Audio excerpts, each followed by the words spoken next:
हो गया ना। चलो आज हम लोग प्रोबेबिलिटी के बारे में जानेंगे और प्रोबेबिलिटी जो होता है, प्रायिकता जो होता है, उसी के बारे में अध्ययन करेंगे। प्रोबेबिलिटी होता क्या है और यह है क्या। तो अब यहाँ से देखो, प्रायिकता लिखते हैं हम लोग, प्रायिकता, ठीक है। इसका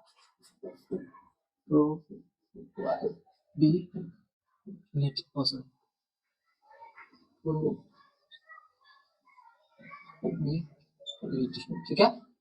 अब ये प्रायिकता होता क्या है, इसके बारे में सबसे पहले जान लो। प्रायिकता का मतलब होता है कि कोई भी घटना, ठीक है, कोई भी घटना जिसके घटित होने की संभावना बनी रहती है, ठीक है ना, जिसकी घटित होने की संभावना बनी रहती है। ये नहीं कि हाँ ये घटेगा ही, निश्चिंतता नहीं होता है उसमें, उसमें संभावना होता है। कोई भी घटना हो, चाहे जिस प्रकार का भी घटना हो, वो घटित होने की उसमें संभावना है, ये एग्जैक्ट नहीं होता है, ठीक है। जैसे मान के चलो, कोई आदमी अगर यदि कोई विद्यार्थी है, वो परीक्षा देने के लिए जा रहा है, तो उसके पीछे दो ठो संभावना है, या तो वह पास करेगा या तो वह फेल करेगा। तो उसमें अगर यदि पास करेगा और फेल करेगा, केवल दो संभावना है। इसमें पास करने का संभावना एक है, फेल करने का संभावना एक है। तो इस यही है प्रायिकता की, मतलब संभावना को दर्शाता है ये प्रायिकता, ठीक है। तो सबसे पहले हम लोग जो प्रायिकता में सबसे पहली चीज जो शुरू होता है, वह हेड और टेल। एक सिक्का को जब उछाला जाता है तो उसमें हेड और टेल से शुरुआत किया जाता है। तो जब एक सिक्का को लेते हैं तो उसमें दो ठो पक्ष होता है, एक तो हेड होता है, एक तो टेल होता है। यानी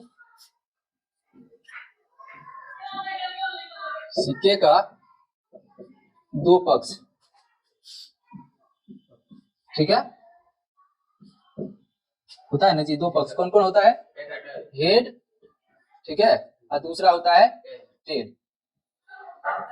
जहां हेड को प्रायः हम लोग क्या लिखते हैं? एच से। हेड को एच से तथा टेल को टी से सूचित किया जाता है, ठीक है ना जी।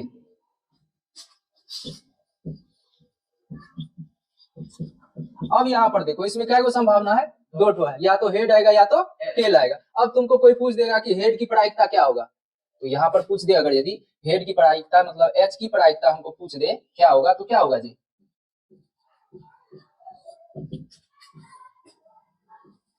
तो इसकी प्रायिकता होगा हेड आने की संख्या बटे कुल संभावित संख्या, कुल संभावित घटना। यानी हेड आने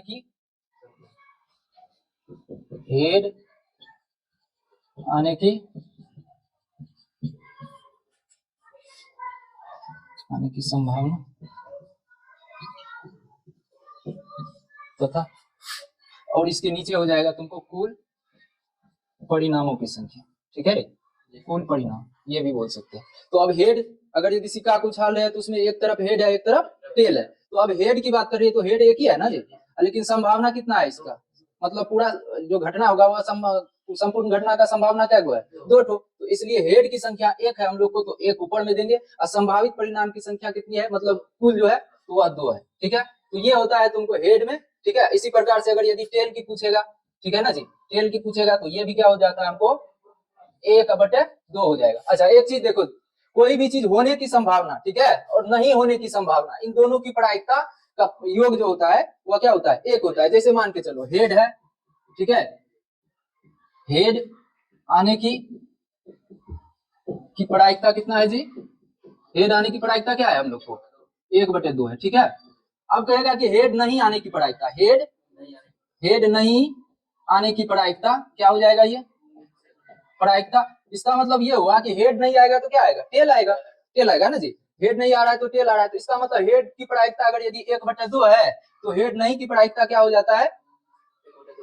उसका भी क्या हो जाएगा? एक बटे दो। अब देखो हेड आने की प्रायिकता और हेड नहीं आने की प्रायिकता, अब इन दोनों का योगफल क्या होता है? योगफल देखेगा तो क्या हो जाएगा? ये एक बटे दो जोड़ एक बटे दो, two one plus one, two by two. तो अब समझ में आ रहा है तुमको कि अगर ये होने की प्रायिकता और नहीं होने की प्रायिकता का योगफल कितना होता है? एक होता है। अब इसी प्रकार से हेड और टेल के बारे में हम लोग जान लिए हैं। अब इससे जो आगे बढ़ के होता है